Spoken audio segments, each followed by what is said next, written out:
What's happening, people? Welcome to another episode of NYGiantsRush, where we talk about Giants football. Oh my goodness, we talk about it 52 weeks of the year, and sometimes these weeks just make me want to go away. Maybe hit some surf, right? Just check it out. Turn it off like, goodbye. Yes. That's what it feels like, especially after what happened this past weekend. Giants lose to Miami 31-16. We want to thank, of course, the Chuck app.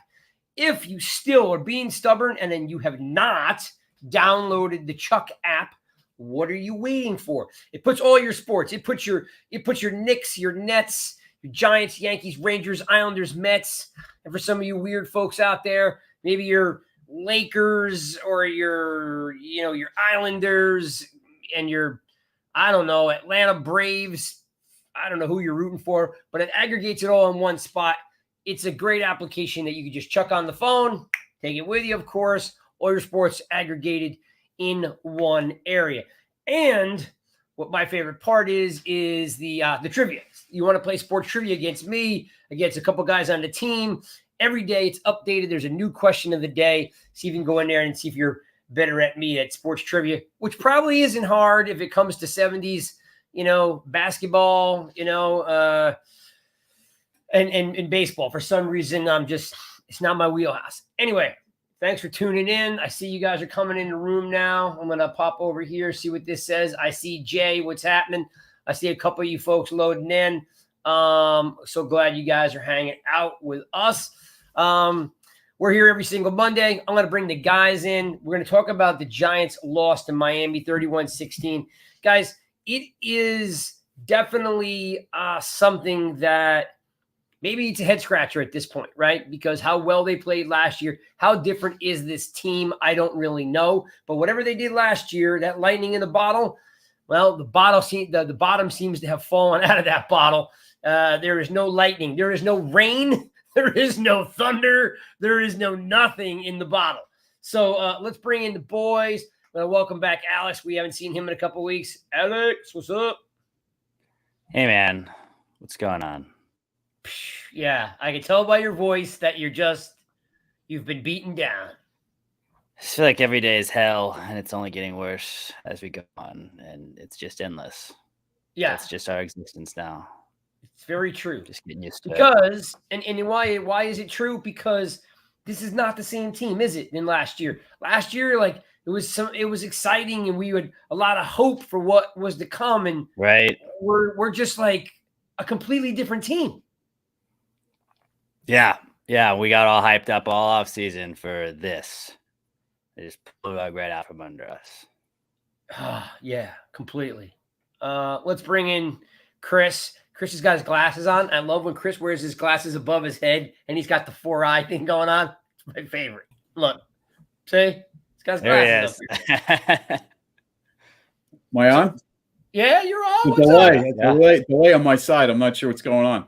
Oh, you got the 2 box, maybe. Is that it? What's that? Oh, there it is. All right, it's a delay. Oh, yeah. All right, so yeah, the 2 eyes. Yeah, that's probably the only chuckle I got all day, man. I know. Was just now. That was the only funny thing all day to make me laugh. Yeah. Disaster. Unbelievable, man. If you're Unbelievable. experiencing any delays, I'm not really sure why that is, but hopefully you guys are in tune with me as we go through this, guys. So this is what I'm going to do. I'm going to go pros and cons, okay? Just we want to just what did we see at all this weekend? And I'll let you guys jump in. This is what I can tell you. I knew Miami was a tough task, right? Got a very dynamic offense with, Tua, and I'm not the hugest Tua fan, but the guy can ball, when his back's against the wall. And of course you've got Hill and Waddle and some playmakers on that team. The defense is acceptable, right? Middle of the road.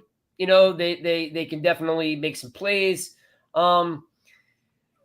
And here we are, guys. We are 1-5, and it's bad. 1-4 right now. 1-4 next week. One more game. I was projecting ahead.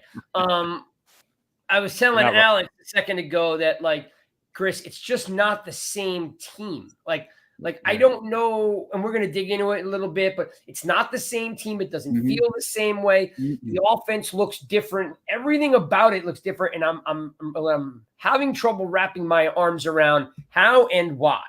We all we're all speculating how and why, but we're never going to know. All I could say is something is disconnected from what happened last year to this year. But I'm going to start off with some good things that I saw or some good things that did happen in the games. Not many, but it's worth talking about. One is the Giants finally had some takeaways, some turnovers, right?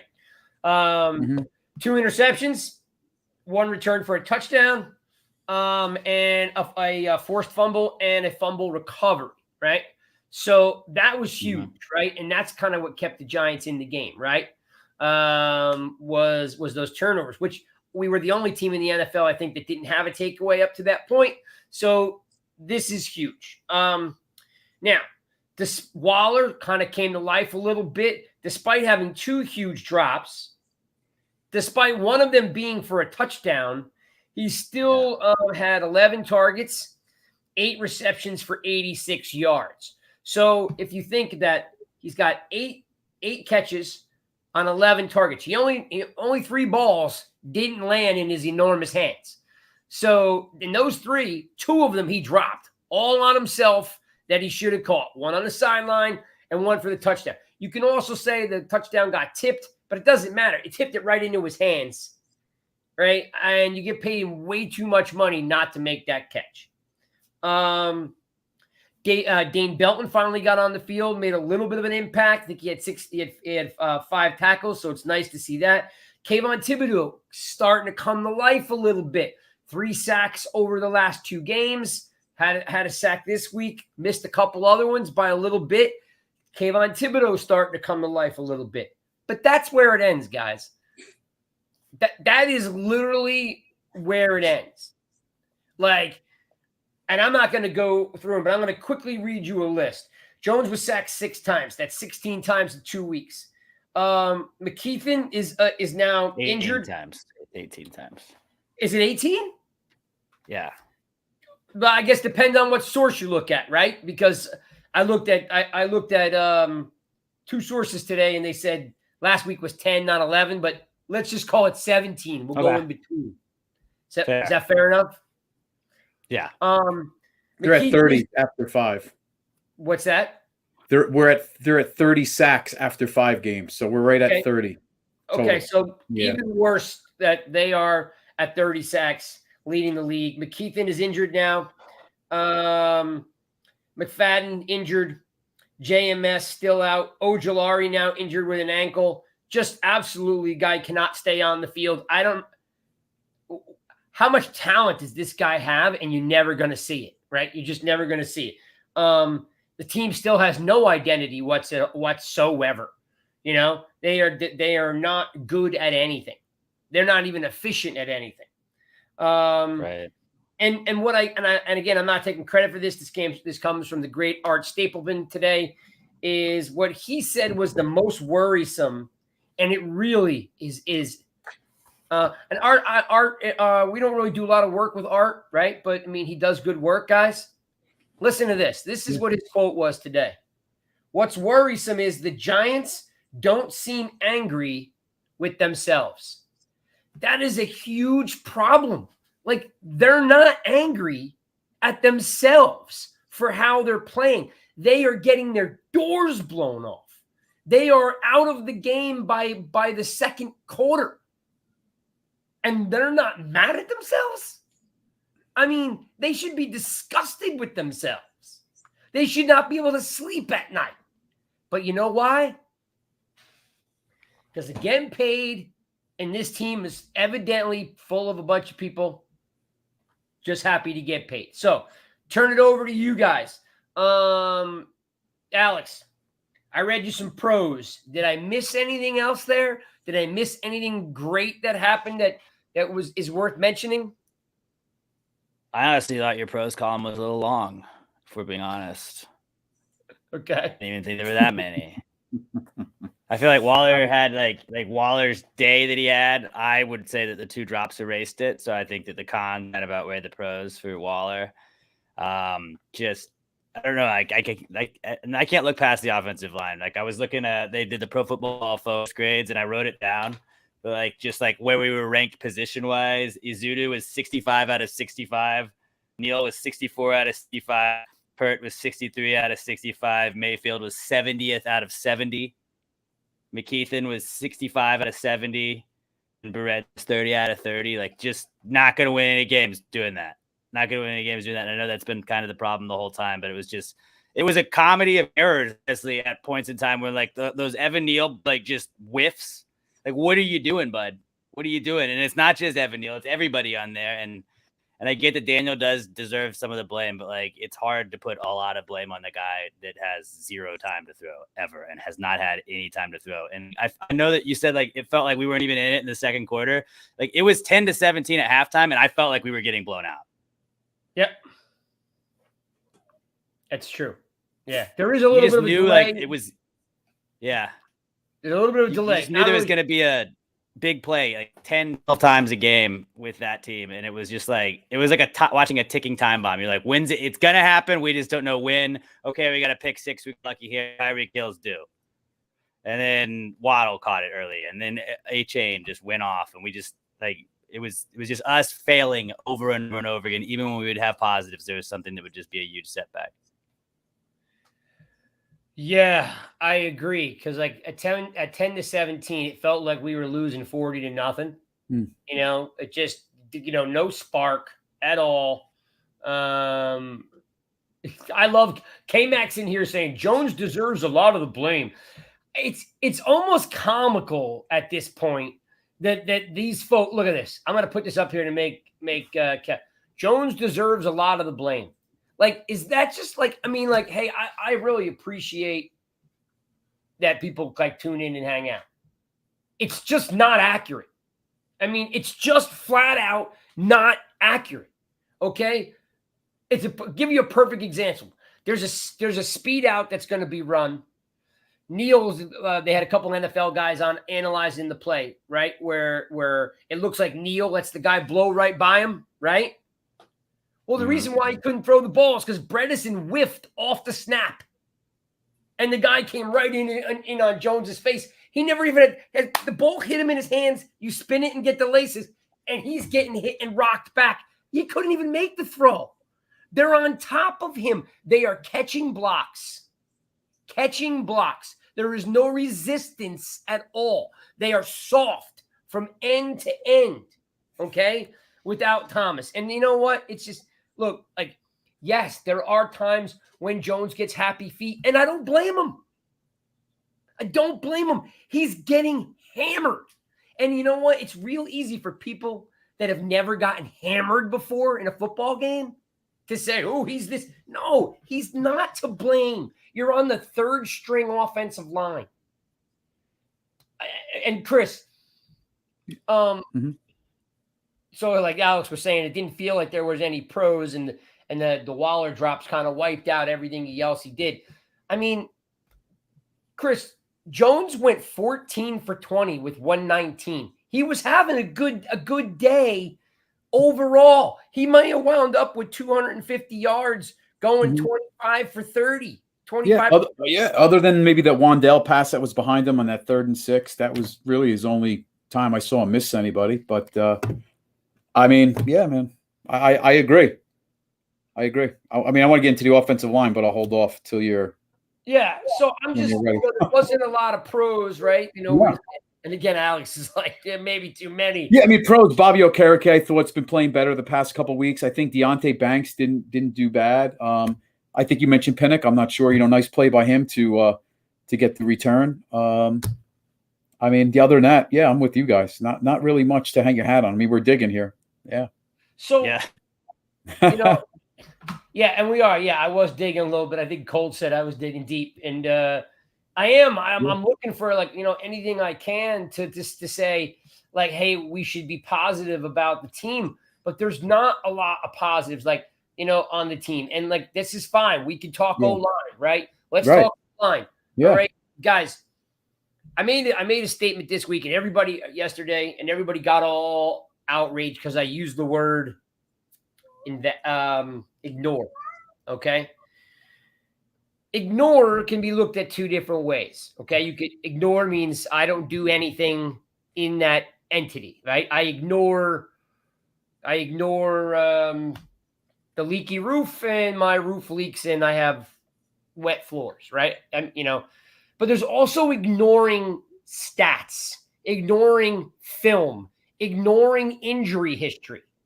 And my tweet was that Jones's injury is on Shane. This is getting put square on his shoulders because he ignored the O-line. And everybody was like, because everybody wants to be right. I got to tell you, the fan base has got to stop with this wanting to be right all the time. We're all rooting for the same team, right? Mm-hmm. Yeah. Mm-hmm. And what I meant, Alex, was he ignored that Shane Lemieux has been injured, not one, not two, 3 times in a row, 3 years in a row. Shane Lemieux has been hurt and has not played football for the New York Giants, but was given a roster spot. Ignored his injury history. He's ignored the fact that Matt Pert cannot play. He is soft. Probably a great guy. Maybe a guy you want to cut steak with. Yeah. But probably a wonderful dude.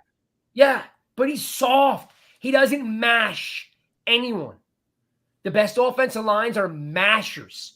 Jason Peters was a masher. Lane Johnson is a masher, Alex.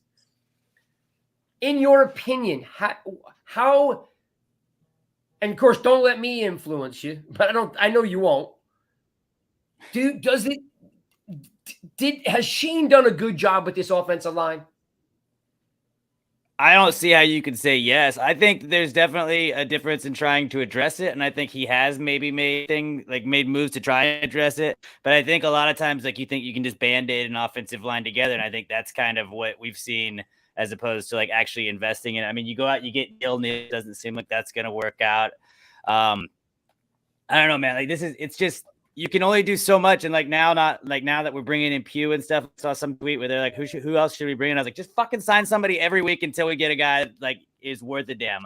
I don't know how many offensive linemen you can bring on a team, but let's start just bringing people in because just have open tryouts. The Eagles did it in that Invincible movie. We just need to can you block somebody and then just have a couple guys go out there, see if you can block it. We'll give you a roster spot because I'm cool with that at this point. If we could get somebody sacking groceries right now, maybe we get Kurt Warner story out of it later on. That'd be cool. But let's just get anybody that wants to go block. I'm down for that because if your goal was to get Daniel Jones killed at the beginning of the season, they've done a really good job of trying to do that.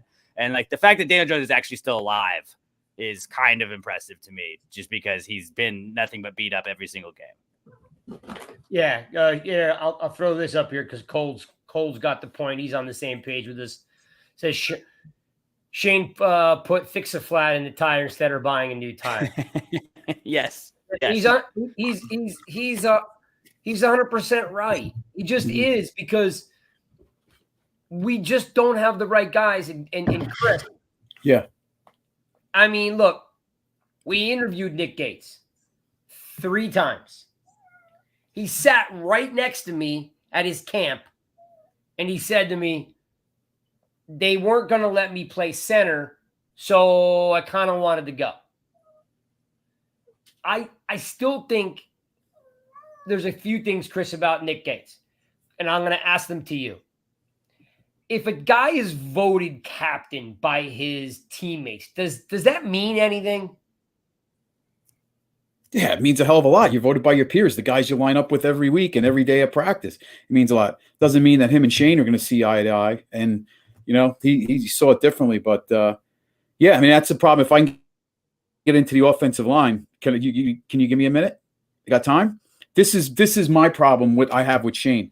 At the end of the year, I would think the positional coaches like Bobby Johnson and the rest of the positional coaches on the team, they bring their evaluations, I would think, to Shane and Daboll as well, and they come together and they come to some sort of put a tie on the end of the season and what they expect from those players moving into the off season and into the next season. How does Bobby Johnson look at that offensive line and say to himself or to Shane that he anticipates Matt Pert, who really didn't do too much last year, is going to be the swing tackle vying for a job this offseason? Shane added John Michael Schmitz as the only player on that offensive line. He goes into the draft, doesn't draft anybody else on the offensive line, picks up a couple guys off the street to fill spots during the offseason. But how we see it as fans, why don't they say to themselves, and I'm talking about Daboll, Shane, Bobby Johnson, God forbid Thomas or Neal go down, who is our swing tackle? All right, it's Matt Pert. That's what we all thought. He won the job as the swing tackle, we thought. But yet they put a guy in Azudu who's trying his best, who's a guard. He played tackle a cup of coffee in college, and now we expect him to be slotted on the left side and protect the blind side. There's no way. This is total dysfunction and just ineptitude on the part of Shane, not looking at a swing tackle, a veteran that can step in. And that's what really pisses me off, that we're now juggling Azudu, McKeithen, Pert, Mayfield, these other guys off the street that didn't even play a month ago. I mean, it's really it's terrible, and I don't understand how they let it get to this point. Yeah, and that trickle down effect. I almost feel like it's almost like a disease. It's almost like, I hate to say it, a cancer. It's like the way this offense is playing has led to all these other issues with the rest of the team. It's kind of just traveled amongst the defense, the special teams. It's like it's kind of like it's been contagious. And I said this last week, guys. Neither one of you were on the show. Was like, I brought up Nick Gates a second ago, right? He got voted by his peers captain. That means something, right? They're not going to vote a guy they don't think. The guy stood toe-to-toe with Aaron Donald, toe-to-toe, and was like, I'm not taking your crap. I don't care how good you are. The guy had balls, okay? Now, of course, because Twitter can be a cesspool, I got today, he's the worst center in the league, okay? So you look up the stats. Nick Gates has given up 4 sacks. Do you know how many the second and the third and the fourth worst centers are? They've given up 3 sacks. 1 more sack than half the league. I mean, we're arguing over nothing, right? We're over because people want to be right. It's infuriating about how people just want to be right. Nick Gates was a good center and an average guard. However, Nick Gates gave a crap. Okay. And what Nick Gates would do, this is where I'm alluding to, Nick Gates would rather hold a guy and get a holding call than let him go and blast his quarterback. These guys, McKeithen, Pert, Neal, they would rather not hold when they're beat, and they just let the QB get blasted. They honestly would rather Daniel Jones get blown up and pancaked than actually hold the guy from hurting your quarterback.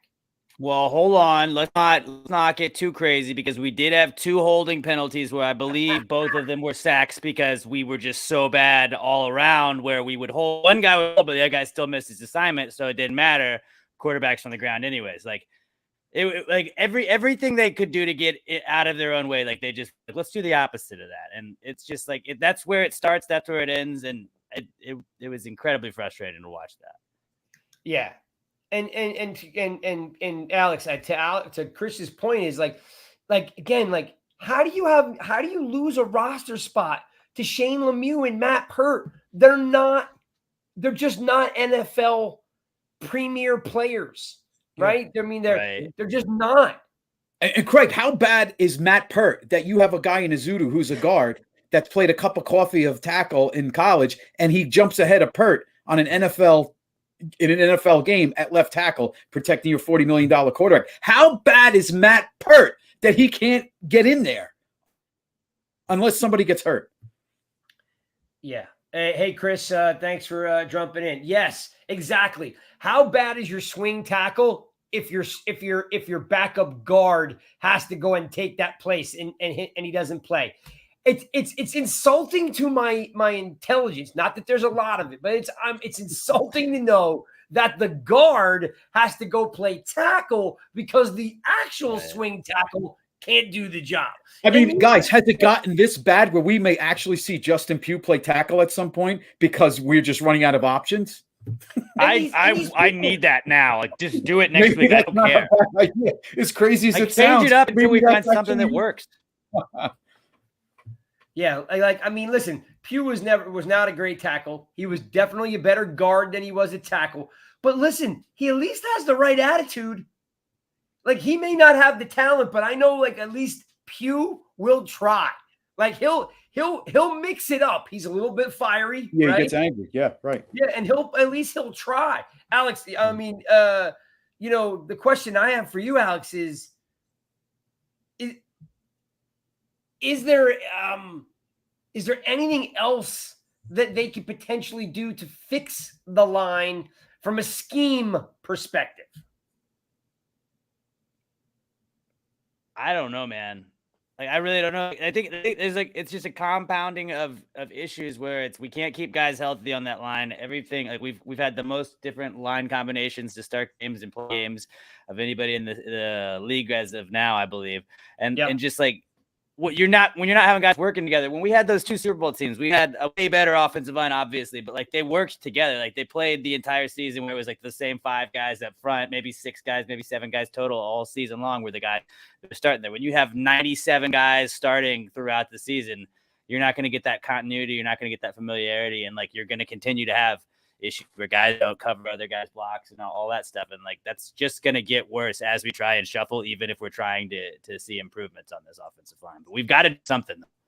Yeah. And even the fact, Alex, that Bellinger can't even participate in the game plan because he's got to stay in and block. Here's your a pretty good tight end that we have on the team that can run and block. I mean, he's not Waller, but he's a pretty good player, Daniel Bellinger, as we saw last year. If he didn't get hurt, he might have had 800 yards receiving and 7 touchdowns if he didn't get his eye socket broken. And here he is. His main role is, he spells right tackle. Like, you know what I mean? He can't even get make sure Daniel doesn't get killed. Yeah. Yeah. Daniel, I'm hoping I can help, Jones not get killed, Bellinger. I mean, it's like, it's infuriating. And I just don't understand. And, some of these Peace and Peter are saying, tighter splits, run 22 personnel, like all those things, guys, are possible, but it's not enough because they're getting beat so bad. Like it's not like they're just, it's a play or two. I mean, it's like a jailbreak almost every play. Like I said, like on the internet, you see the linebacker run right by Neal as Neal takes the inside guy and the backer runs by his face. What that view does not show you is that off the snap, Bredesen whiffed on his guy and the D tackle came right up the gut into Jones's face. I don't know. I don't know if there's an answer on the team. And to Alex's point, you might have to just continue trying out guys because bringing guys from practice squad, guys, like you need, like, where's Jack Anderson? Like I don't know if he's on a team or not, but at least Jack Anderson has started in the NFL with the Philadelphia Eagles. Or Tyree Phillips, who's on the practice squad with the Eagles. He was with the whole training camp. He could put him at tackle. Can't be worse. Exactly. So, all right. So let me ask you this, Chris. The line's a mess. I got to ask you about something I listened to. I listened to a Spaces last night, believe it or not, because I'm just trying to find out what the temperature is. Because there are some people out there that are off the rails about Jones. And listen, I want to be very clear with everyone here that's on the show. You could tell your friends, your neighbors, your uncles, your aunts. Okay. Yes, Chris, I miss Gates. I miss Gates too, just from a toughness standpoint. I'm throw Chris's comment up here. I miss Gates. I'm with you too. You know, I think Shane could have overpaid him to stay, and he still would have been better than what you have now. Okay. But you know, they're going to have to figure something out. But I was on the Spaces last night with his handle is E, the Chosen One. I love what he does. And it's got very well thought out show when he does the Twitter Spaces. And I like the personalities that he has on there. And what he said was really, really, really cool. That his estimation was that they've changed something about the reads, right? So we've got a Bobby Johnson problem with the offensive line. There's an issue there. Something broken, right? If you remember in the beginning, Andrew Thomas had a problem with Colombo. Colombo used to tell him to punch all the time. With his hands, yeah. And it threw him off. His balance was always off. And then somehow when Colombo got fired, Thomas figured it out. So he says last night that the first thing he noticed is that everything is Jones with a one pass read. Everything is locked on the one route. Everyone sees that he's not looking off, and that it's something in the game plan that he's looking one read and trying to get the ball to them fast, that he's not scanning the field. And he had given a list of, like, remember the Saints game, remember the Washington game, remember the Arizona game. Like he can look off to other receivers and does, but there's something in his ear or something that's been told to him, Chris, to not look off. He is fixated on one route, which makes the defense jobs a lot easier. You know, and maybe it's because, you know, hey, you're not gonna get a lot of time, so you got to be fixated on one route. Like, and he's not allowed to audible, right? So he's not allowed to audible out of the play. So my question to you is, Chris, last year we went to the playoffs with Richie James, Hodgins, and Slayton, and last year's plays seemed to work against good teams. I mean, but they had the Colts, Washington, Minnesota. Like they ripped off a couple good games, Chris. Couldn't they just somehow capture that old magic and go back to whatever was working last year? Because it's not the same. Yeah, a couple things. The Seattle Seahawks defensive back mentioned that last week after the game, that one of the things they noticed on tape is that Jones does lock on. I didn't hear that much last year. I mean, we heard progressions was an issue, and we go back to because he didn't have time. So this almost feels a little like Eli at the end of his career. He didn't have much time back there, and he would almost be a sitting duck. And I think Eli even locked on a little bit. So I'm not sure how to answer that, but I'm chalking it up as because, you know, he doesn't trust what's in front of him. He's waiting for that first route to develop, like, you know, like get open. He doesn't even want to go through progressions because he knows he doesn't have the time. He's waiting, putting everything on that first one. I'm just guessing. But this year, you know, a lot of tape, you know, going into last year, we didn't know how Kafka and Dable would mesh the system together. Now they have a year on tape, and now we're going into the fifth game. I think that has something to do with it. And also, when you look back to last year, we were complaining because training camp, you saw them do different things, but then they were kind of conservative. Even when they were winning, we were like, open it up. And then finally, at the end of the season, once Hodgins came, you saw the playbook open up. I was like, wow, this is great. They're finally throwing downfield. They're opening things up. So now it's almost like they're like a battered dog. You know, they're crawling back into their hole, their doghouse, I'm saying the Giants, the coaches, and they're not trusting anything. So I think that's part of it as well. We're seeing an ultra conservative type offense. Yesterday they took some shots. I think they felt like they had to, but boy, I think it's a combination of everything. It's like a trickle down effect between the offensive line, Jones getting beat up, receivers are. I don't want to say receivers they're not trusting receivers, but there's not developing routes downfield. I think it's everything. In my opinion, it's just a trickle down of the whole offensive system, and that's ridiculous. How is he not being able to call audibles? If that is actually true, I did hear that. That's if that wild. is confirmed and true, I mean, by all accounts, Jones is a smart guy. Went to Duke. Why can't he call an audible? They've got him so boxed up. I mean, look, NYGIANTS came to this team last year, Alex, and lit the world on fire, and we were like, hallelujah, this guy is perfect at that 12 to 18 yard range. Let him go. We, the Giants, do not, under any circumstances, run mid-range routes. There is nothing. There are no crossing routes in the middle of the field at all. Everything is on the outside unless Waller runs the in, and that's it.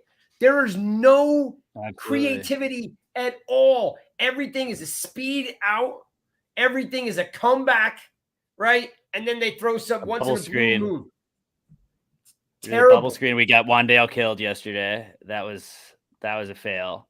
Yeah, but yeah. I mean, you really only have so many options, I feel like, and I do think like exactly what Chris said, where you just you get locked on because you don't have the time to throw. So then I got to throw it to my first guy. If my first guy's not open, then I got to run. And Daniel Jones does have the luxury of having legs like Eli didn't have, so he gets out of there. But we saw that against Seattle last week, where he's leaving clean pockets just because he's so gunshot. He's so just like shell shocked at this point, to where he's like, okay, it's been 2 seconds, gotta move. Like, I'm gonna get hit, and like he does not have the best presence of like being able to sense blindside pressure at all. Not that everybody, not that all the guys do, but like he just gets out of there and he tries to make something happen. And like sometimes it is just him running there. And I really think like I saw that Pro Football Focus had him as like the 5th best graded quarterback. If you look at our grades yesterday, which doesn't say a ton, like he was the best graded player on our team. He didn't have an awful day, but like he just doesn't have the time to make reads. And when he does make poor reads at times, which I think go into it. But I think a lot of times he's just rushed 100% of the time. When you feel like you have no time to really sit back and wait for anything to develop, you're not going to have those throws. I don't think he had a throw of over 10 yards yesterday that wasn't like yak. Actually, I think 4. 4? Okay. It felt like they were all just screens and like little slants right off the bat, or the Waller play. He had 4 passes over 10 yards, and I'm pretty sure 3 of the 4 were catches. I think 2 were to Slayton and 2 were to Waller. And Slayton had that one that was on the sideline that they called back, right? That was out of bounds, and then the touchdown to Waller that he dropped. So maybe it was 3 of 5, maybe, because he had, and maybe that wasn't even. And he had that one on the edge to Waller, count the one that went out of bounds, because he had 4 throws over 10 yards. One was, I remember Waller was a first down. That first big throw to Slayton, where he was wide open in the middle of the field, and it is an issue that they're not going downfield, they're not opening it up. And the same thing I said last week, guys, is they're still abandoning the run. They won't let Breida run the ball. Like, they just refuse to let Breida run the ball. They have some success, and they're like this. Oh, turn the play card over. Says no run on this side. Can't do it. Well, they're already behind. So yeah, I feel like they did a better job yesterday with running. A little bit better. They stuck with it until it got out of hand later on, 4th. But yeah, but early on, got to abandon it at a lot of points in these games. Yeah. What's that, Alex? I was just saying that's like a lot of these games you're playing from behind, so that like can't really run the ball in the 4th quarter because. And I honestly thought there was a point yesterday in the 4th quarter where we were still sort of in it. We could have made it a 2 game. We settled for that field goal. I thought we should have gone for it a couple of times. It was like, what's it gonna hurt at this point? We're gonna probably lose anyways. Why not just go for it? We were still running the ball with like 4 minutes left, and I was like, we got to make something happen here. I know that Tyrod was in at that point, but like I felt like they relied on the run later in the game more than they should have, and it was kind of like they were just helping Miami run the clock out. Not that we really had a chance, but it was like, who cares? Like when you're down by that much, just go for it on 4th down. Like what's the worst gonna, like, the field goals I thought didn't really do us any good. Yeah, and I love the fact that like Bellinger's one catch for 8 yards was like, why not do that? You know what I mean? Just Like do try that that more. Like, yeah, like just if it ain't broke and they can't stop it, try it again. They don't pitch the ball out. They don't do any jet sweeps. They don't do anything. Well, I think I had said a couple of weeks ago that like I feel like the best they are all game long on offense is that first, 20 scripted plays that you run out there. And it's like, then they just lose it. Or when that becomes derailed, they just get off of that. And it's like, just run the same plays, dude. Like if those were sort of work, like why not stick with that? I get it that it's repetitive and maybe they'll be waiting for it, but like try it again. Maybe try it to the other side of the field, dude. I don't know. Like in Madden, that's what I do. I lock in on a play that works, and I just, sometimes you reverse it. You call a couple audibles here and there, but like, I'm not saying I'm the best Madden player in the world, but I feel like maybe look at that a little bit. Maybe try that. If it's working, do that. And I feel like they just are like, let's try everything. Perfect example, Alex, is Bellinger finally gets to be, in a pass pattern. He's wide open for 8 yards. So flip him on the other side and run the same play on the other side. Yeah. What's like, oh, if it works, okay, that's awesome. Maybe we use that again. We flip it. They don't know which side to watch. Maybe it doesn't work, and then we can go with something else. But at least try it again if it's been successful. Injury update. Got a lot of guys hurt. Like I said, we got Ojulari hurt. McFadden's hurt. McKeithen's hurt. Guys, Ojulari's pretty much a disappointment as always, because he can't stay on the field. It's definitely leaning towards the Giants going to have to look for a pass rusher in the offseason because, he can't play more than 5 games a year. It's rough with Ojulari. We love him, but they can't depend on him, right? Yeah. So, there might be a little leaning on some pass rushers come draft or free agency. A couple Bredesen got dinged up, and then he came back in the game. McKeithen's hurt. JMS is still out. Chris, Andrew Thomas got paid a lot of money. I mean, he got a bag. Yeah. All right. So here's just a question. I took a lot of heat on this a couple of years ago. I'm going to bring it up again because I'm a glutton for punishment. Is there? Well, let me ask you. Did you see in the Seattle game where? Why am I drawing a blank on the safety's name? The safety Jamal Adams. Jamal Adams comes back from a major injury, right? And then concussion. He gets dinged, and then did you see him fighting almost? Yeah, he was angry with the doctors. Yeah, he had to get pulled out. Right. Is there any chance that these guys are getting just shut down? And everybody's worried about them putting them on the field too early because, like, Andrew Thomas is making all this money and he's literally going to be out a month. Yeah. Like, are these guys just getting shut down and everybody's just like, hey, there's, they're an investment. We don't want to put them out there too early. Like, is that coming into play here? I don't think so because by the history of the Giants, they're very conservative with injuries. They don't put guys back on the field unless they're close to 100%, it seems. And I think Andrew Thomas, I think it's probably worse than it appeared to be. I mean, for all we know, maybe it was a tear. I mean, this has been a long time, right? We're going on 5 weeks, so that's his push-off leg on the right side, on the left side. So he needs that strength and to be able to anchor. But I'm just chalking it up as it's worse than originally, appeared to be and what they're telling us. They're asking me what does the money matter? When you get paid a lot of money, dude, sometimes you got to play hurt. Sometimes you got to get out there and get it going. And hurt and injured, right? He could be hurt, but he's probably more so injured with the hamstring. It's probably worse. They're not, they don't tell us anything. No. It seems like everything's close to the vest, especially with these guys, with Shane and Dable. I saw something about maybe being more of a knee injury than a hamstring, and maybe they had been kind of trying to say it was a hamstring injury to just make it, like, to downplay it. But it does seem like he's been in a lot of specs, like almost every single week with it. Yeah. Because if you want to save him, Craig, then you're going to get Jones killed. So, like, we'll pick your poison. Like, you don't play him. They're you might as well already play getting him Jones. killed. Right. But then if that was true, then don't even play. Like, Jones shouldn't come back. Then if that's the case, you don't want to play Thomas because it's happening. You're killing him too. Thomas says if Thomas could play, he would. I hope so. Yeah, I do.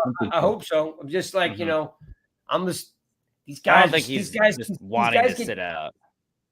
No, nobody wants to sit out. I'm just saying they have we if you remember that whole report with Scott Simonson about when they shut you down, when they don't shut you down, and how they let him play when he shouldn't have, and then when he wanted to play, they wouldn't let him. Like, and there's a lot in there with guys. Look, they sent Jamal Adams out, and the guy was freaking out. I know that was in the CBA about independent doctors, on the sidelines. So I'm just, hey, these guys are getting paid throughout history. A lot of these guys played hurt for the betterment of the team. You don't want Thomas more hurt, to get, get hurt. But it's ugly right now. Like, plus you don't really know the extent of the Thomas injury, right? Because they don't tell you anything. Right. But, right. It's ugly right now. Looks like Thomas is going to be ready to play this week. It looks like Saquon's going to be ready to play this week. But injury-wise, so Jones has a neck injury this afternoon. Daboll's press conference, he says that he is encouraged by the conversation with Daniel Jones on how he feels, and not just encouraged that he's healthy. He's encouraged that he could play this week. Not all the results were back from all the tests. Daboll was still, as of I think it was like as of 4:00, I think it was. He was still waiting on some more updated information. Jones, of course, is sore. Alex, your thought on, is it if Jones could play, he could play, you put him in, or do you make sure he's 100% and you rest him up and Tyrod plays? Like, where are you from that point of view? It's a neck injury. I feel like it's been the same optimism around like the Saquon. Like, Saquon might play. I know it said it's 4 weeks. He might play. Like, I feel like we're just doing that so they have to prepare for Daniel Jones. And I feel like Tyrod's going to get the start on Sunday night. Just because, like, if this is exactly what it was 2 years ago when he had that neck injury, that sidelined him for a while. It's a little bit earlier in the season than it was then. So maybe he's not out for you. But I feel like you can't really, like, just like lightly take a neck injury, especially if it's the second time you've had that. Chris, we know he had a surgery, right? We had, so on, like, maybe he had we're assuming he had a bulging disc or some kind of cervical disc issue or something. Yeah. Spinal something. Yeah. Alex is under the impression that they might just hype it up, preparing for Jones, and then Tyrod starts. Are you in the same boat with that? I find it weird that Daboll said today he's feeling better. It looks good. There's a chance he can play. The exact word was he was optimistic about Jones, and then I think it was Dan Dugan, and Dugan said, "Are you optimistic about his overall health, or are you optimistic about him playing this week?" And Daboll said, "I am optimistic about him playing this week." Oh, could be cat and mouse. Yeah, games Saquon too each week. And like I feel like Saquon wasn't even ready to go. Like it was very clear that Saquon wasn't going to go. Then you get a couple like, oh, look at Saquon making this run in practice. Huh? Maybe he's back. And it's like, no, we're just going to make you prep for Saquon. Well, we'll know Wednesday who takes the reps, right? If Jones is back Wednesday and he's taking all the first team reps, then that kind of be a good indication, because I would think if there's any doubt, then Taylor would, Tyrod would be taking a lot of those reps to get him up to speed on what they want to do. Dr. Chow was on NFL radio. He's really good. I mean, if you ever get a chance to check him out on Twitter, he's really up to date on a lot of the injuries and really calls a lot of stuff as he sees it, as it's happening live. He seems to think looking at the video is like a whiplash type of thing that happened to Jones. Although Jones said that the pain is similar to what he experienced last time. Dr. Chow seems to think it's like a whiplash type of thing. So we'll find out, but hopefully that's what it is. Paul Schwartz just tweeted out 52 seconds ago, findings on the X-ray were encouraging for Jones. The results of the preliminary examination were also encouraging. All right, good. Don't know really Cool. what that means, but seems positive. Yeah. And look, man, we need a healthy Thomas. We need a healthy Barkley. We need a healthy Jones. And here's my take. I'll hand it right back to you guys on Jones. I don't love Jones. I don't hate Jones, right? I'm kind of like, I think Jones is slightly above average quarterback, right? But I think that there's a lot going on with this young guy. With just not when Barkley's not there, when Thomas isn't there. I mean, look, Thomas is the best player this team has had in quite some time, and so is Barkley. And people are like, "Well, you should have paid Barkley." Like, they're not paying running backs. Don't look what Jim Irsay did from the Colts, paying Taylor. That's outrageous. Like, that kind of cash for a running back. Like, right? I mean, it's a lot of money. I'm glad he got paid. But I don't see Saquon getting paid. Maybe this Taylor thing resets the market. I don't know. But they weren't. Saquon's been hurt this year, man. Like, why are they going to pay him at that's the whole point. Like, what's the we were kind of saying with Thomas, like, what's the point of paying him if they're not going to be able to stay on the field? If Saquon's consistently going to be injured, then like how much are we going to get out of that contract? And it's like, that's why they don't pay these running backs. Well, that's kind of what it's we right. were saying I'm earlier. That's why. Well, Alex, that's what we were saying earlier. Like, you did invest in Jones at $40 million, whatever it come out to 30 something. How do you not invest in protecting the guy? Like, it just feels like that one big move that needed to be made was never made. And JMS is great, but do we really want? So what are the? So Banks was 1. Who was 2? JMS. Banks was 1. Round. JMS was 2. Second Who round. was, And who Hyatt was was 3? Hyatt. Hyatt was 3. It was 3. Yeah. Who's 4? 4 was Gray. It was Gray.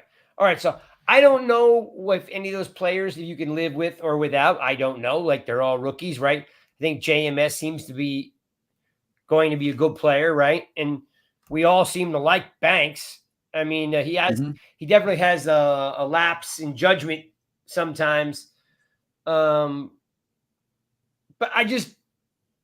they needed the draft or spend somebody on free agency, and people are like, well, they had no money. Well, the Eagles do it every year.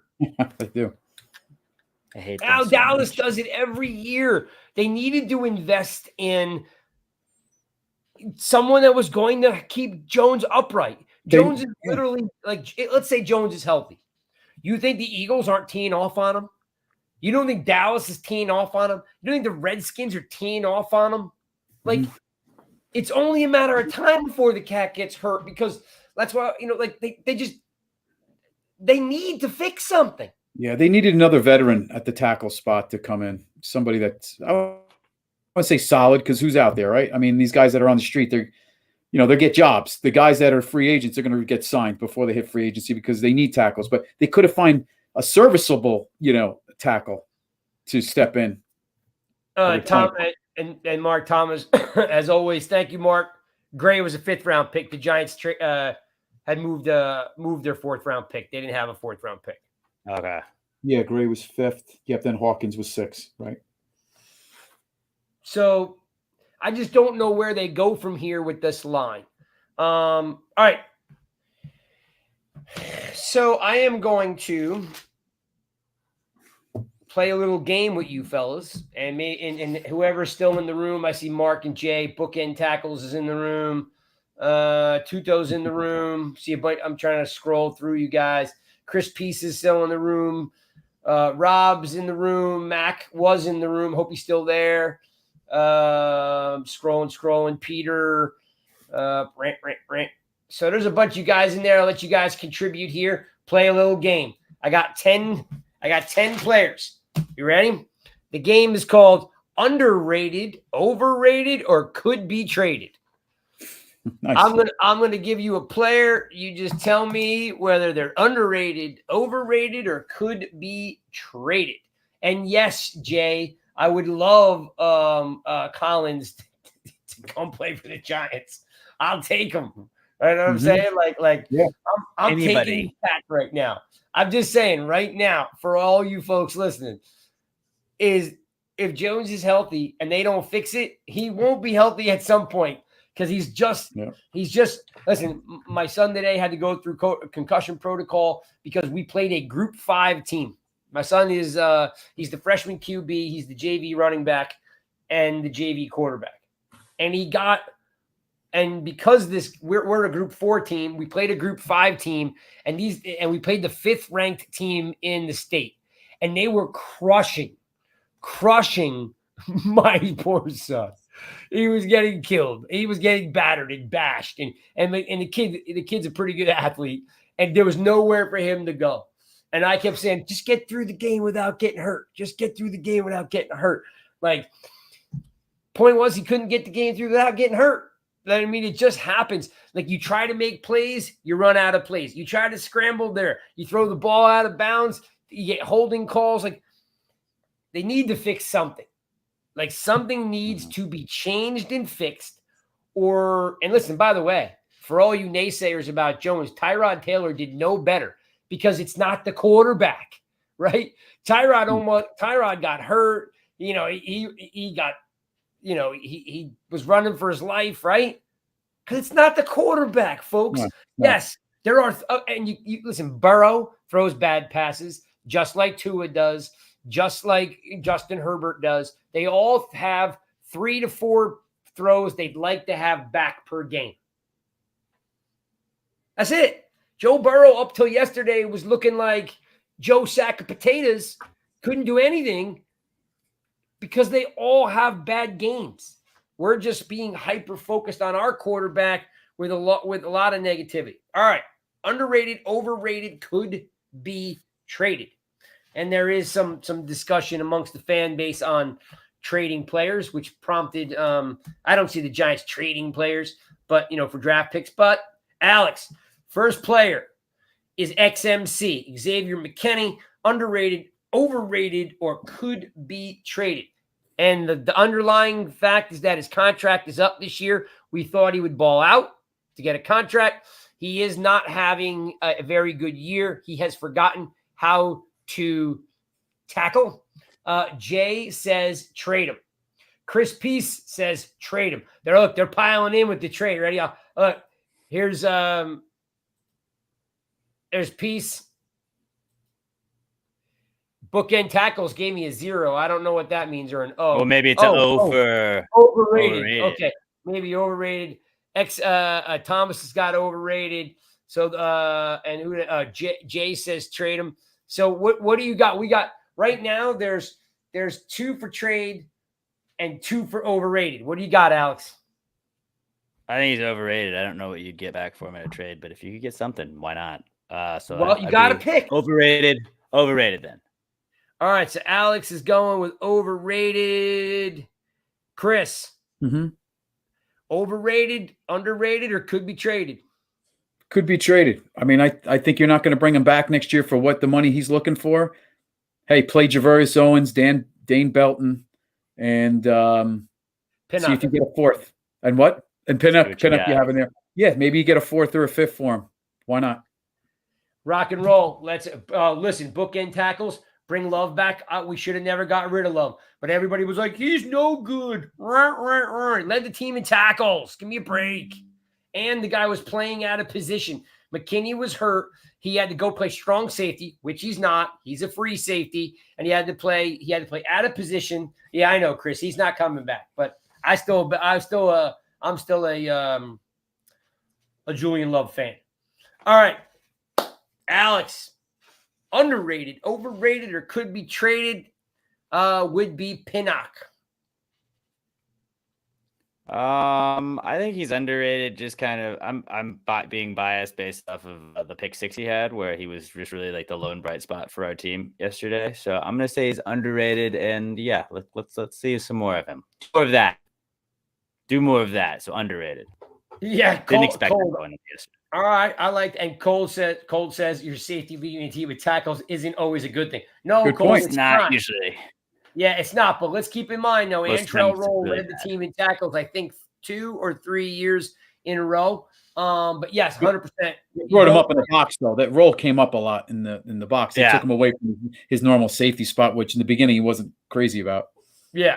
All right. So Alex has Pinnock as underrated, and Thompson has underrated. Chris Peace, he dropped in exactly. So underrated. Peace has underrated. Thompson has underrated. Bookend tackles has underrated. What do you got, Chris?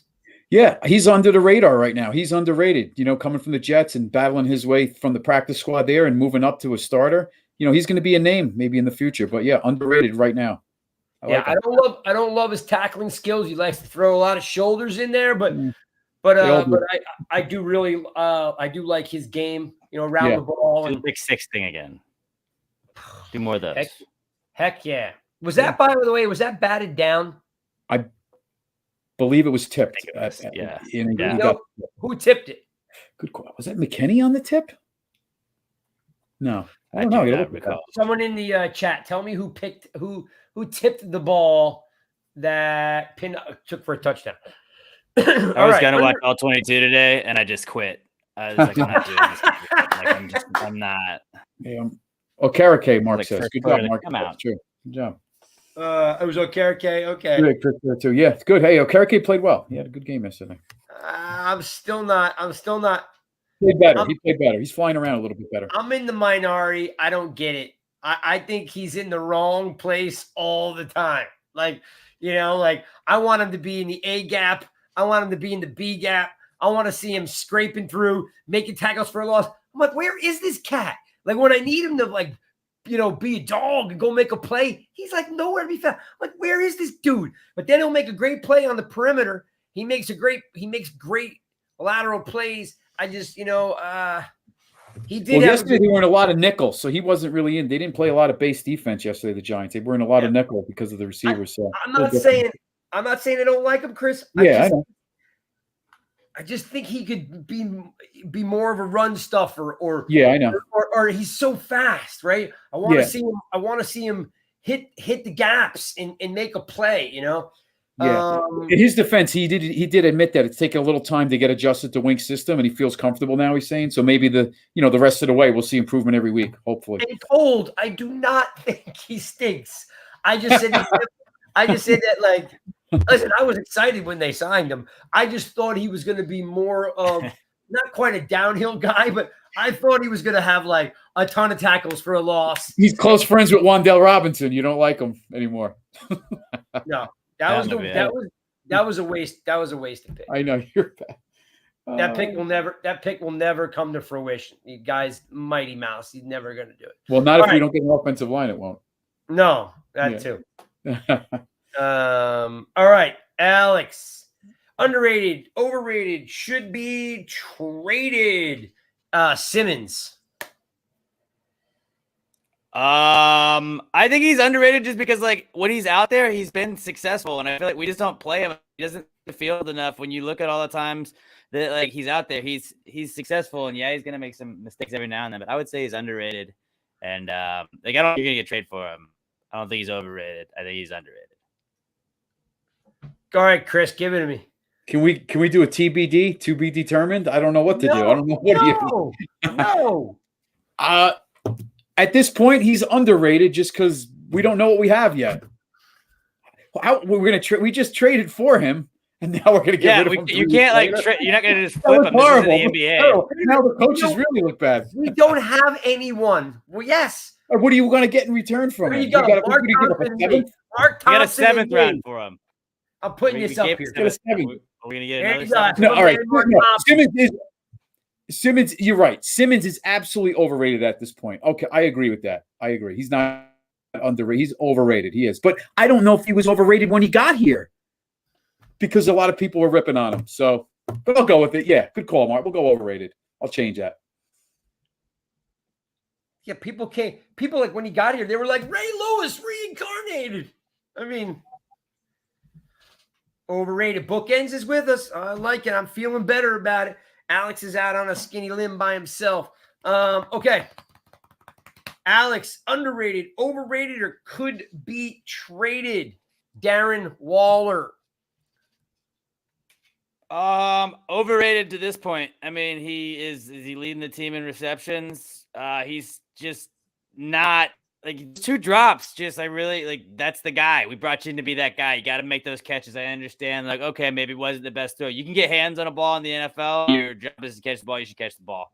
And I thought that even though that ball was tipped a little bit, like he could have pulled it in and he didn't. I think he's overrated so far. He's not a touchdown. He's got to score a touchdown. He's going to be Kenny Golladay 2.0. He's got to score touchdowns soon. That's all true. That's all true. We didn't say, and Jay, we're not saying that Waller's bad. We're just saying the hype machine, right? The hype machine was nonstop. He was going to change the team. Yeah. We were going to, like, this is the offense going to be different than we've ever seen it. We finally got a real tight end. And what do we got? No points. Chris, what do you got on Waller? I don't want to call him overrated because it's so dysfunctional, the offense. And we have 11 catches, 80 yards yesterday, maybe. But I don't want to say overrated because it's not. He dropped the ball. He probably should have had. But up to this point, he hasn't had many opportunities. He hasn't been in games getting him the ball. I don't know. You're going underrated? I'm going to have to say underrated at this point just because he hasn't had the opportunities because this is so bad. How can you overrate him when we don't even throw? We're not even 200 yards of offense. He dropped the ball on the sidelines. He dropped the touchdown. All right, because he dropped one ball, he's overrated now. He dropped one ball. Alex, ready? Exactly. Alex, together on 3. 1, 2, 3. Can't drop balls. Can't drop. He dropped the ball. He dropped the ball. All right, Alex. Banks. Underrated, overrated, could be traded, which with Banks, he's not going to be traded because he's a rookie. So right. I wish this is one where it's right in the middle. I think that a rookie corner is going to get beat. You're going to make mistakes. I feel underrated for a rookie cornerback. He's not been awful. Trey Hawkins, you could say, has been bad, but Deonte Banks has had bad times. I think underrated is so young and I could see him being a big piece of the future going forward. Here's my thing about Banks. Why won't they let him press? Let him do what he's good at. They feel like they Wink's just playing him in some kind of crappy ass system. Let Banks play the ball, play man on one side and zone on the other if you have to. All right. But let Banks be Banks. I feel like he has these lapses in judgment because he's not comfortable in what he's supposed to do. Because the guy can play. Let him play. Yeah, I agree with you. I think a lot of the defensive play calling feels like Wink just rolls the dice or spins the wheel and is that's what we're doing here. And it's does it fit the scenario? Does it fit the down and distance? He's nope, we're sitting in the house. And you're okay, but he's got all right. He's got the big wheel, and he's here we go, spinning. That's it. And you hear that little thing goes tick, tick, tick, tick, tick, tick, tick, tick, tick, tick, tick, tick, tick, tick, tick, pop. Send the house. Send it. That's 9 out of the 10 squares are send the house. But I think that's part of it because everything is so different. They say it's positionless defense, and it's maybe defenses had positions for a reason. Some of it's for so long, I get having a little bit of a hybrid defense, but I think that Deonte Banks is a little confused having to move around like that. So I'm gonna say he's underrated. Banks. I like Banks doing what he did at Maryland. I like to see him press a little bit. I like to see him get a little physical, right? I like him to see him be able to roam in the zone because he has these memory lapses, and you're dude.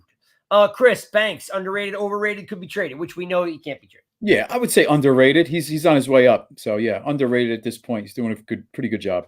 All right, this one may be an interesting take. Alex Paris Campbell.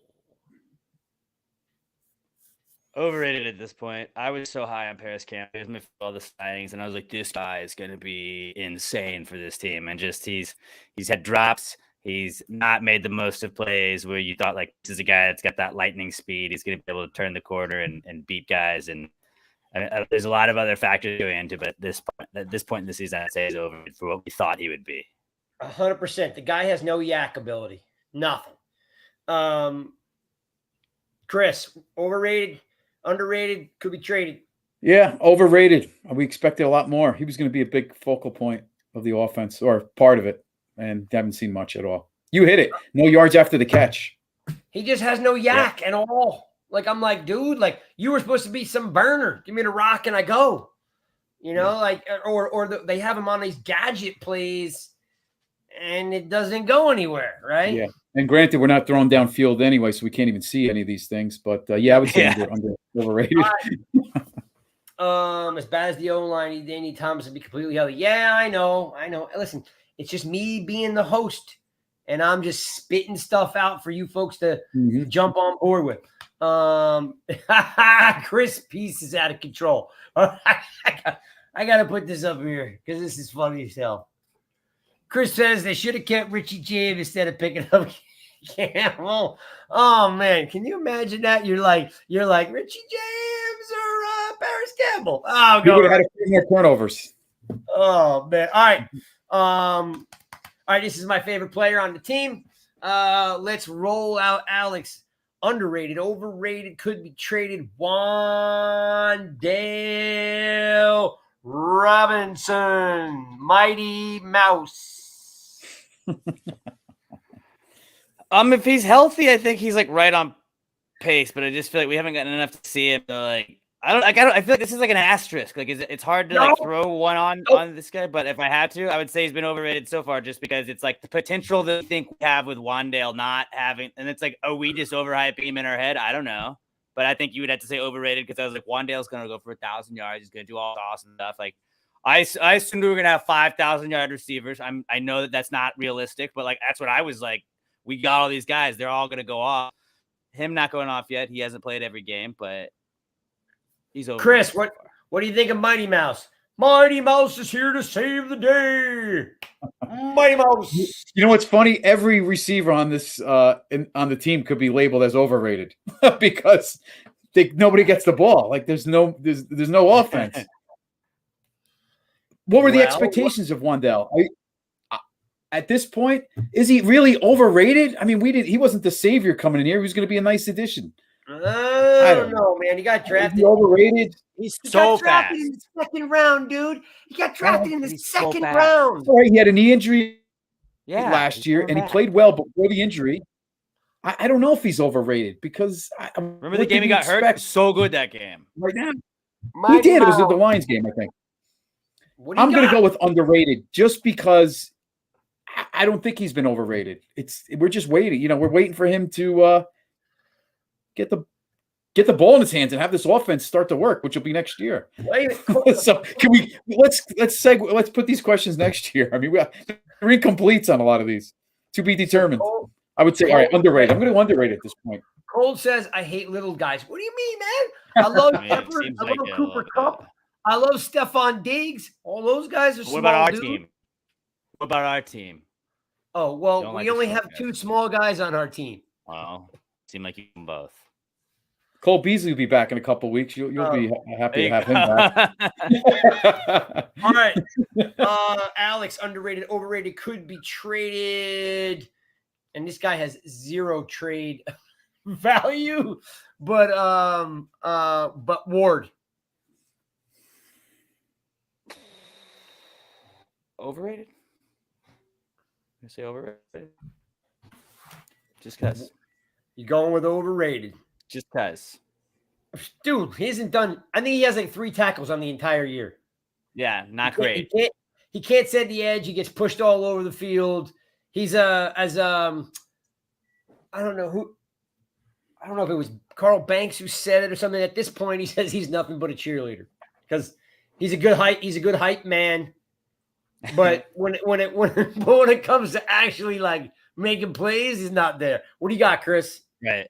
Well, considering these teams run 200 yards on us, every week, I overrated. I mean, he was, like you said, supposed to set the edge and be a focal point on the edge against the run. And I'd say overrated.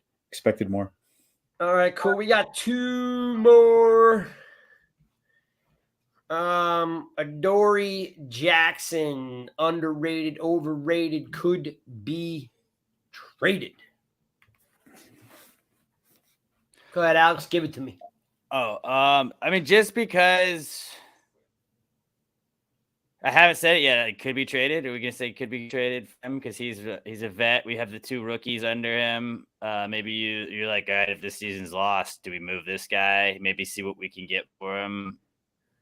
Of anybody, like maybe we could get like 5th round for that guy. Like, I don't know what his value is at this point. Honestly, he's not played great this season. Sense that he might be. I have to think about moving him. Yeah. Just because you got his replacements all ready to go at this point. It's like he's not long term on this team, I don't think. I like the thought because, again, like Adoree Jackson's a nice player, but I don't know. We haven't even seen what's his name play, who got drafted. He got hurt, Owens, so there's a lot of fresh faces, in the defensive backfield. Chris P says trade him. Bookend Tackle says trade him. Jay says Jimenez. What does Jimenez have to do with it? Chris P says Hattie's a Wink guy, and Wink has said, let me put this up here for Peace. Peace is on fire today. Says Hattie's a Wink guy, and Wink has said all along, as he has a job, Hattie has a job. I guess so. Yeah, it's hurting the team though. What do you got, Chris, on Adoree Jackson? Well, the Giants it wouldn't be surprising. The Giants are 1-7 after that Jet game. The deadline's the 31st. So I could see a team, not in the division. Maybe he gets traded to a team with an injury, and that's in the playoff hunt that could use another corner, solid, not superstar, solid corner. So I would say traded, possibly. All right, last one, gentlemen, is underrated. Overrated, could be traded, would be Darius Slayton. Go ahead, Alex, give it to me. I guess like Chris was saying earlier, I guess you could say all the receivers are overrated at this point, just because we haven't gotten a chance to see them. I don't necessarily think that's Slayton's fault, but at this point, I said 1,000-yard, 5 receivers for 1,000 yards this year. My goal was, which wasn't realistic, but he's nowhere near it. So overrated. Chris. Slayton. He's actually played well when he's getting the opportunities. He's not dropping too many balls, but opportunities. Boy, what do we do with Slayton? And by the way, the crew is saying, I got Jay wants to trade him. Chris wants to trade him. Jay says we've got young guys that we need to develop, so I'm not sure where Jay wants to go with them. I'm assuming the YouTube visitor is Greg, and he says, unfortunately, they're going to have to pay him too. So, and then Bookends has him at overrated. So, yeah, it looks like trading Slayton seems to be what people are leaning on. I actually think that he's there you go. I'm with Thompson. I'm going to put this up there. I think he's underrated because he's a 5th round pick who just makes the catches. He makes the catches and he finds the soft spot. He's not getting a lot of targets, but when he does, he moves the chains. I'm with Mark Thompson on this, but it's your turn there. Rex. Yeah, I want to say traded, but then again, I don't know what would his value be? Was it really worth giving up a 5th or a 6th for him when you want him back next year and he's done a pretty good job? So I am going to go underrated on this. I don't want to trade Slayton. He's actually done pretty well. All right. Well, that was Cold says he's underrated too. So I think that was wound up being a tie because Cold and Thompson say underrated. And then I've got Bookends with overrated, Alex with overrated, and then I've got Chris Peace and Jay all talking about trading his butt. So that was just 10 players. We'll play this game again. I think everybody's usually 50-50 in the room right now. Everybody's 50-50. And when I look back at the chart, I charted everything out. Alex and Chris, I mean, you guys are pretty much in sync. Out of the 10 players, 1, 2, so 2, 3, 4. So 4 of the 6, you guys were in line, same thought process. And then, 4, 5. Sorry, I missed the trade. 5. So 50% for you guys too. You represent the room, 50%. Craig, maybe you need to add another instead of under overs. There's something you could put right in the middle, like on target. Yeah, perfectly rated. Yeah, perfectly. Just what we thought. Accurately rated. Accurately rated. No, because that makes it too easy because you don't want to make a hard line in the sand. So you're like, well, I don't know, he's in between.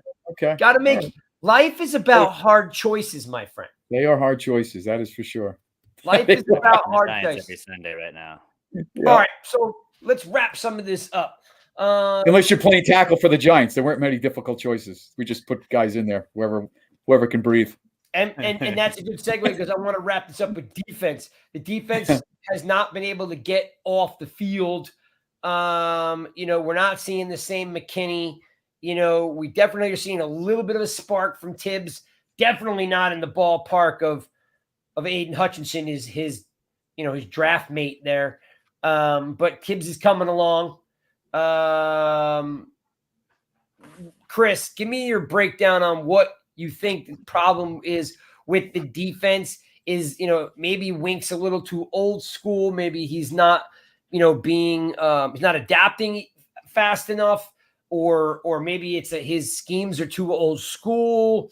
What is it, Chris, that's holding this defense back? Because they cannot get off the field on third down under any circumstances. It's hard to say, when you're not obviously a coach and you're in these coaching meetings and rooms and stuff. But I will say, if they can't stop the run, which they haven't, it just opens up everything.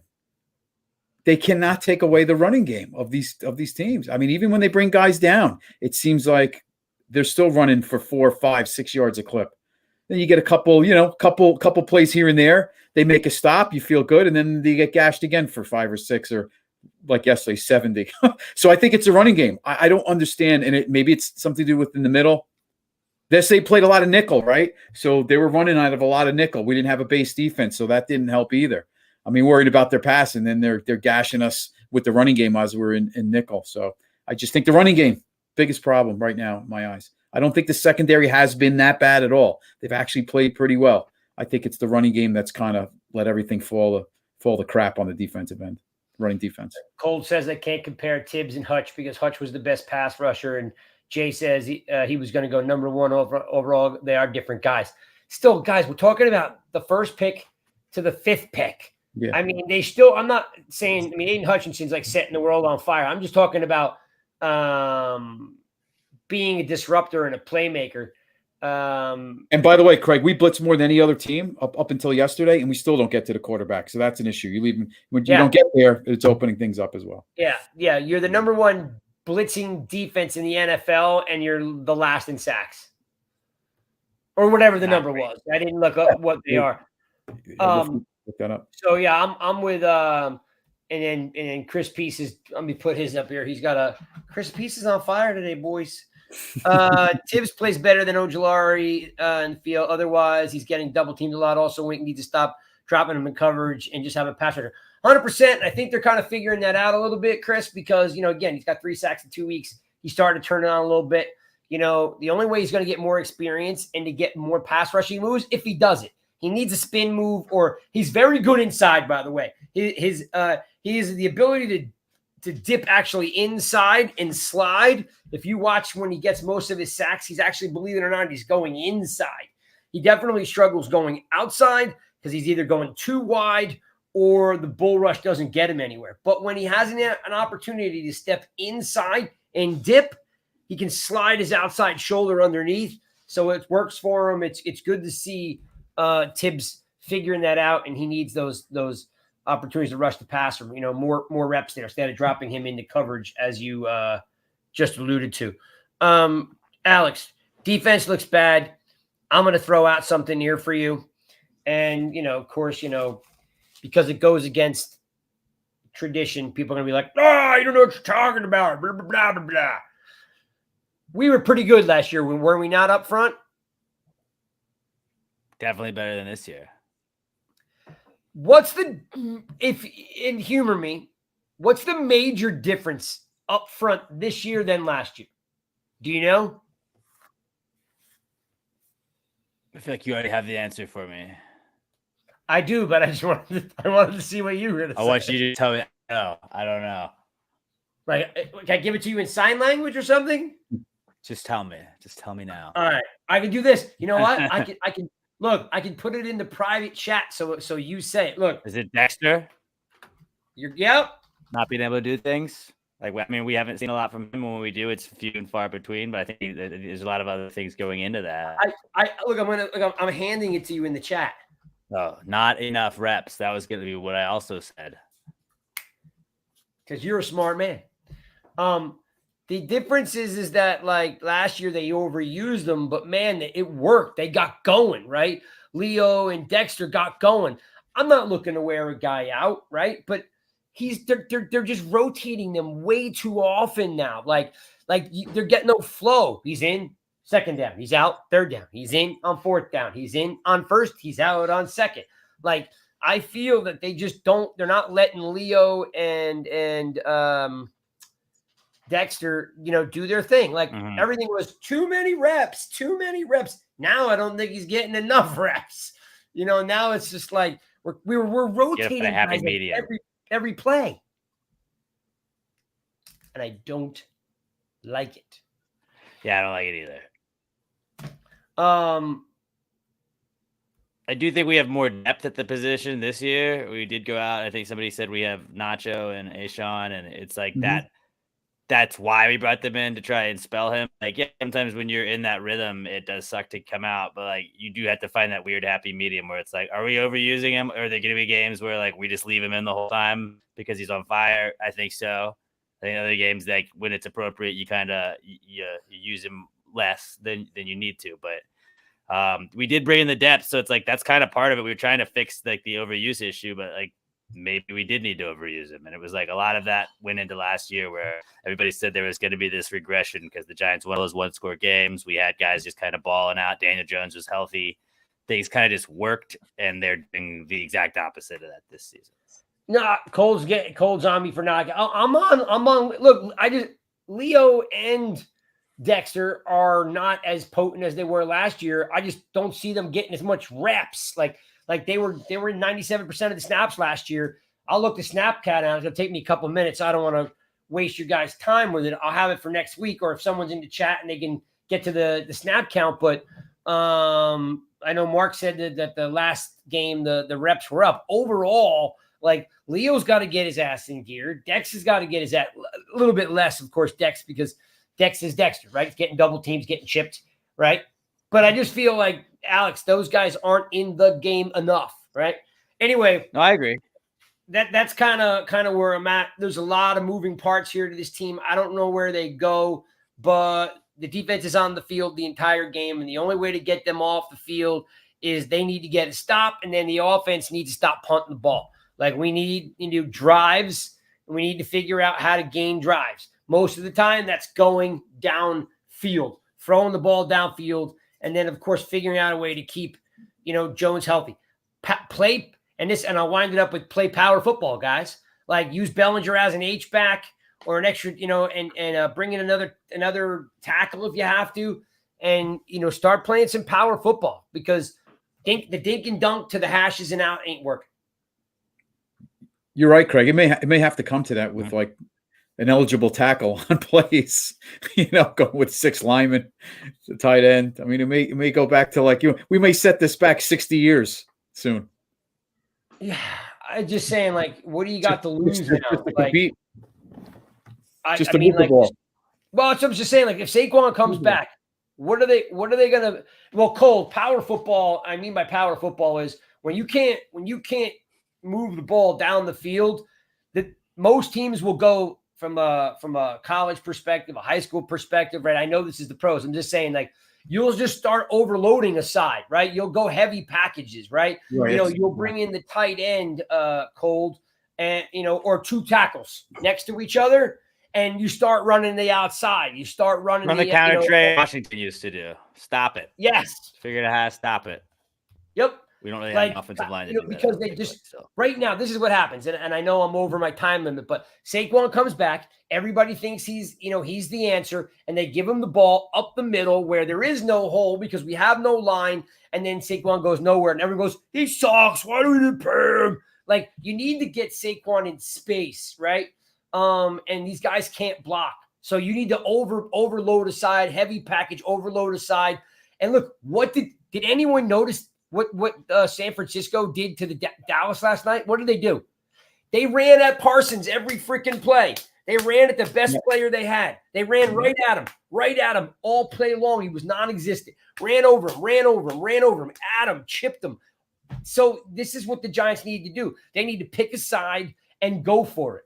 Bring in an extra tackle, bring over Bellinger, quick toss, speed, a jet sweep, and play some power football just to do something different. That's it.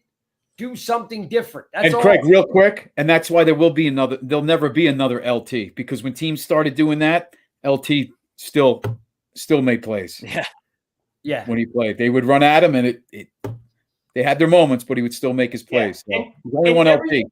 100%. And listen, guys, I know you're all in the chat saying, I understand. Like, maybe you guys don't think I understand. I understand. We don't have a talent to do anything. Okay, we don't have a talent to do anything. We can't throw downfield. We can't run short pass.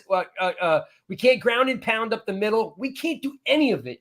But there's a half a season left to play, more than half a season. They got to do something. They cannot hand the ball off between the tackles for Saquonbarkley, and they can't, and they just can't, trot out, Jones with this dumb speed outs all the time. So they need to try anything different in the run game. They need, like I said, they need to pull the guard, pull the center, bring in an extra heavy package, and try it, because they're not doing anything different now. That's it. Just try something different. I don't know. Maybe I'm crazy. Alex, am I crazy? Try something different? I mean, if everything we've done so far hasn't worked, I'm absolutely down to try different things. Like, let's try something until we can get something positive. Cold. Alex said early on the show that the Giants lead the league in different line combinations since the beginning of the year. It's like fixing a Rubik's Cube. How many combinations? Yeah. 975. Yeah. Yeah. And then he also dropped a reference to, if anybody was listening, he actually dropped a reference to the movie Invincible, which is Papali, the bartender from South Philadelphia. So, which, by the way, my wife taught his grandson. So he's a big local hero here in South Jersey. So, he made a good parlay, and the youngin here, Alex J. Middleton, dropped a Invincible reference, which was pretty impressive, by the way. Pretty impressive. I'd be down. I mean, we had the movie, so like that was kind of a cheat code for me to remember it. But like, yeah, I'd be down to add any O-line that can block. The question is, did you have the movie on DVD? I would not buy it because it was about the Eagles. So you just that's not on demand. I've watched it. Like, I'm not gonna buy Silver Linings Playbook either. If you have Eagles and like that's your thing, like no. I'll watch Always Sunny, never buy in the box. Never buy in the box set. Wait a minute, that means you can't watch Rocky then. I fucking hate Rocky. He's a fake guy, not a real guy. He's a fake guy. He's a fake guy, and he's their god.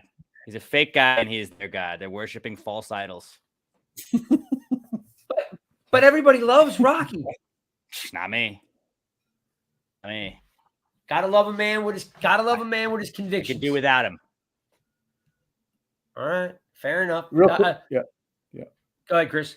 No, the comments are funny. Yeah, power football, or else our quarterback dies by Jay.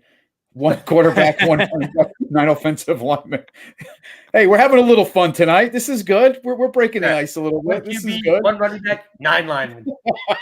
Just do like the tush push, but it's like only like Chris, just you the may not be far off on that.